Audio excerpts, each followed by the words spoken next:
Okey, hai. Jadi kita akan sambung dengan soalan nombor 7. Okey, soalan SPM Trial MRSM Matematik Paper 1 tahun 2019. Okey. Jadi untuk soalan nombor 7 ni, okey, kita diberitahu this one is right angle triangle lah. Jadi apa maksud right angle triangle? Basically dalam bahasa Melayu segitiga bersudut tegak. Bila segitiga bersudut tegak ataupun bila kita nampak gambar rajah kita ada this kind of segi empat dekat dia punya angle, so basically kita tahulah dia adalah sama dengan 90 darjah lah. Okay, jadi itu the basic understanding yang kita kena faham. Jadi soalan minta untuk kita cari sum of angles A and sorry, bukan A lah ni. This one is alpha and also beta lah.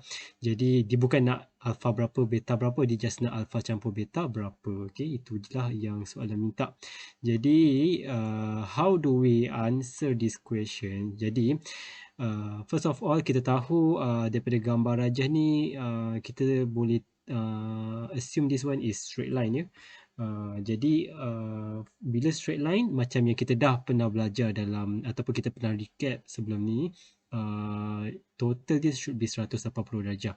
Jadi first of all, let's say lah kalau saya assume this one adalah x, okay, x degree, this one is y degree. Contohnya, okay. Kenapa saya assume dia x dengan y? Okay, contoh untuk kes yang pertama ya. Kalaulah alpha campur dengan x should be sama dengan 180 darjah lah. Okay, sebab kenapa? Sebab the reason is because this is straight line lah. Okay. Okay, jadi itu yang pertama, equation yang pertama lah. Okay, this is the first equation. Second is the same thing juga for this one. Kalau beta campur dengan y pun should be 180 darjah. Kenapa? Sama juga sebab straight line juga. Okay. And kita tahu ya, untuk segitiga pula, okay, dalam kes ni untuk segitiga, okay, kalaulah x campur y and campur dengan 90 darjah ni, kita akan dapat 180 darjah lah. Sebab this is the property of the triangle lah, dia punya interior, sum of interior angle ataupun jumlah sudut dalaman untuk segitiga mesti 180 darjah. Jadi x campur y campur dengan 90 darjah. Kenapa saya tahu 90 darjah? Daripada soalan lah, right angle triangle. Ataupun kalau dia tak bagi tahu pun kita tahulah sebab dia segi empat dekat sini. Okay, should be sama dengan 180 darjah. Kenapa 180 darjah? Sebabnya dia adalah segi tiga. Okay, segi tiga. Okay. Jadi daripada sini saya boleh ataupun saya nak simplifykan dulu ya. Daripada sini kita tahu x campur y, kalau kita pindah 90 darjah ke sebelah kanan, kita akan dapat sama dengan 90 darjah je lah. Okay. And apa yang saya nak buat sebenarnya, daripada equation first dengan second ni, saya nak jadikan alpha dengan beta sebagai subjek. Okay. Saya punya goal is to make this two unknown ataupun bukan unknown lah, maksudnya alpha dengan beta ni as a subject lah. Okay. Jadi jadikan subject. Okay. Jadi apa maksud jadikan subject? Basically kita letak dekat left hand side je lah. Okay. Left hand side saja. Okay. Jadi kita buat untuk soalan yang first dulu. Okay. Jadi alpha campur x sama dengan 180 darjah. Jadi as simple as alpha sama dengan 180 darjah. Tolak x je lah. Okay, simple je. Second question pula, beta campur y sama dengan 180 darjah.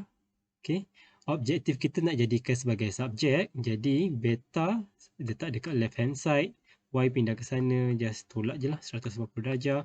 Tolak y. Okay, daripada situ apa yang saya boleh buat? Basically saya bolehlah buat 1 campur 2, betul tak? Sebabnya equation soalan minta kita untuk cari alpha dengan beta kan. Jadi as simple as that lah. Jadi 1 tambah 2 is sama dengan alpha campur beta left hand side kita. Okay. Lepas tu right hand side kita is sama dengan 180 tolak X. Okay, 180 darjah tolak X. Tambah dengan 180 darjah tolak Y. Okay. 80 darjah tolak Y. Okay, jadi kita simplifiedkan alpha campur beta sama dengan nombor 360 darjah lah. Okay. Tolak X tolak Y. Okay. Dan kita sebenarnya boleh guna equation 3 ni substitutekan dalam this equation, tapi dengan satu syarat, sebab equation 3 ni X tambah Y, tapi this one is negative X tolak Y kan. Jadi apa yang saya akan buat is basically saya just akan factorizekan je lah. Jadi alpha campur beta sama dengan 360 darjah. Okay, kita factorizekan negatif ni dekat luar. So, dia akan jadi X plus Y dekat dalam lah. Okay, kalau tak percaya, negatif darab X akan jadi negatif X. Negatif darab Y akan jadi negatif Y lah. Dan daripada situ, kita tahulah yang X plus Y tadi, X plus Y is sama dengan 90 darjah. Jadi, kita masukkan 90 darjah dekat sini. Okay. Kita masukkan 90 darjah. Okay. 90 darjah dekat sini. Jadi kita guna je lah kalkulator alpha tambah beta berapa. Jadi kalau kita guna kalkulator, okay, 360 tolak 90 adalah sama dengan 270. Okay. 270 darjah. Jadi untuk soalan nombor 7, kita punya jawapan adalah D lah. Okay, 270. Okey, itu untuk soalan nombor 7. Untuk soalan nombor 8, itulah soalan nombor 8. Untuk soalan nombor 8 pula, okey, kita kena, dia agak mencabar sikit lah sebab dia ada libatkan circle, tapi tak ada masalah pun. Okey, sebenarnya. Okey, jadi untuk soalan ni, kita diberitahu EFG ni tangent. Jadi itu adalah poin yang penting ya. Bila kita cakap pasal tangent, kita kena tahu dia punya sudut kat sini adalah 90 darjah lah. Okay. 90 darjah. Okay. 90 darjah lah. Okay. Jadi sudut 90 darjah kat kiri pun sepatutnya 90 darjah lah. Dan kita ada center O. Jadi bila center O maksudnya JO ni radius. OF pun radius lah. Okay. Jadi bila radius dia sama panjang. Okay. Dan GHOJ adalah straight line. Okey. Jadi soalan minta kita cari X sama dengan berapa lah. Okey. X ni kita boleh cari. Kita dah tahu ni 90 darjah. Jadi kita kena tahu this one je berapa. Betul tak? Kita just kena tahu this one berapa. Jadi contohlah saya denotekan sebagai Y. Okay. Dan kita nampak this one is actually isosceles triangle. Okay. Jadi macam yang kita pernah recap sebelum ni, kalau anda belum tengok lagi video sebelum ni, anda boleh pause sekejap, okay, stop sekejap, tengok video tersebut. Kita ada discusskan sedikit konsep berkenaan isosceles triangle, tapi the main point is actually untuk isosceles triangle, sudut dia sepatutnya samalah, okay. Sudut segitiga sama kaki. Dia kat sini Y, this one should also be Y lah, okay. This one tak semestinya Y lah. Jadi kita boleh tahu, dan kita tahu segitiga kat sini 180 darjah. This one also segitiga 180 darjah, dan kita boleh carilah dekat sini berapa. Okay, dekat sini berapa. Okay, jadi kita try cari satu-satu dulu. Okay, jadi apa yang saya akan buat, first of all, saya akan fokus dekat this triangle dulu. GOF dulu. Okay, jadi kita tahu ya, untuk soalan nombor 8 kan. Okey, soalan nombor 8 ni. Okey, untuk soalan nombor 8 ni, kita tahu segitiga kita, okey, kalaulah kita tambah dalam ni semua akan jadi 180 darjah kan. Jadi 46 darjah campur dengan 90 darjah. Okey. Okey, let's say lah saya wakilkan dia sebagai alpha. Okey, dekat sini this one is beta. Okay. Jadi kalau saya campur dengan alpha, saya akan dapat 180 darjah sebab this one is segitiga. Okay. Dan itu soalan itu adalah equation yang pertama. Equation yang kedua adalah dekat sini lah. Okay, kalau saya ada daripada straight line ni, GOHG, macam saya tahu di straight line, soalan beritahu ya, GHOJ is straight line. Okay. Jadi daripada soalan, kita tahu kalaulah alpha campur beta ni, alpha campur beta should be sama dengan 180 darjah lah. Kenapa? Sebab straight line. Okay. Okay, this is the first equation yang kita boleh buat. This is the second equation. Dan yang the third one is actually segitiga dekat sini lah yang kita akan cari. Kita tahu segitiga sudut dekat dalam ni total je 180 darjah. Jadi beta campur y should be sama dengan 180 darjah lah. Beta campur y. Kalau y ada 2 is basically 2y lah. Okay, 2y sama dengan 180 darjah. Okay. Sebab apa? Sebab segitiga lah. Okay. Dan in the end, apa yang kita nak tahu is actually sebab dekat sini 180 darjah straight line, kita dah ada 90 darjah. So basically ada 90 darjah dekat sini je lah lagi kan. Jadi kalau lah x campur y should be sama dengan 90 darjah lah. Okay, x campur y.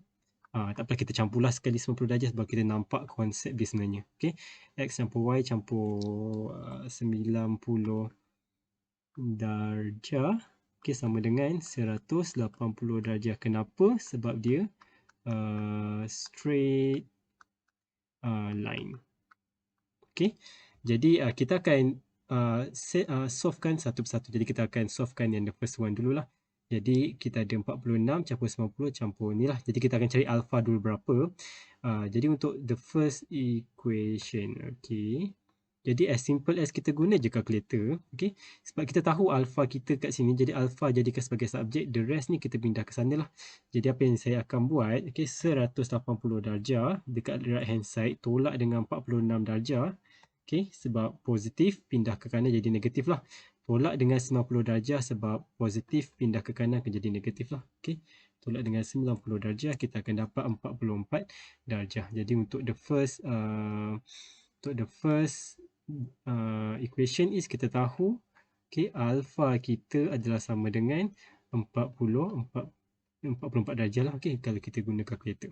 Okay, lepas tu kita dah tahu alpha berapa kan. Kita masukkan 44 darjah dekat sini. Jadi kita boleh cari beta. Betul tak? Jadi alpha ni pindah ke sana.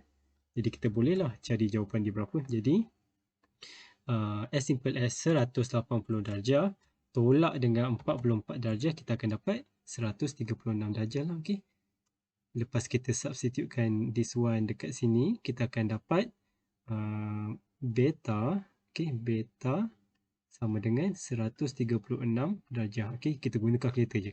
Okay, dan bila kita dah dapat beta, kita pula boleh masukkan beta dekat sini, betul tak? Jadi sama juga, kalaulah saya guna kalkulator, okay, 180 darjah tolak dengan beta kita 136 darjah, saya akan dapat 44. Okay, 44 lah. Tapi ingat ya, 44 tu actually sama dengan 2y.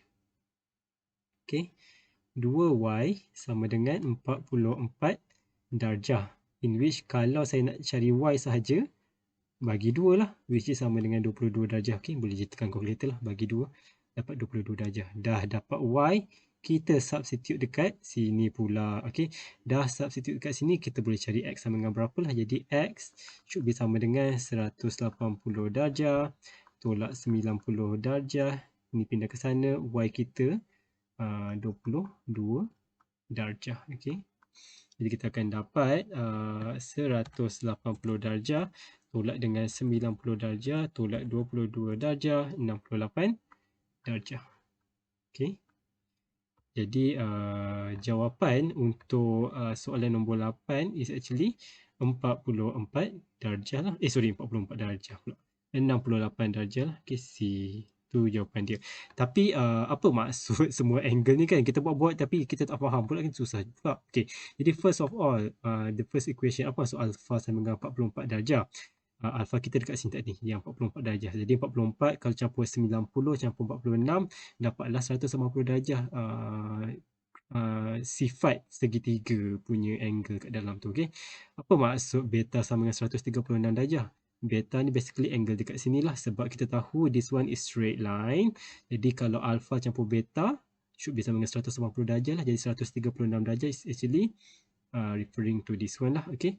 Yang this one, okey, JOF ni. Okay, and daripada situ kita boleh cari sudut untuk these two angle, sebab dia adalah segitiga sama kaki, isosceles triangle. Jadi Y sama dengan 22 darjah. Jadi 22 darjah, 22 darjah. And in the end, X kita barulah 68 darjah lah, sebab kita 68 campur dengan Y tadi 22 campur dengan 90 darjah dapat 190 darjah straight line. Okay. Jadi itu dulu untuk soalan nombor 7 dan 8.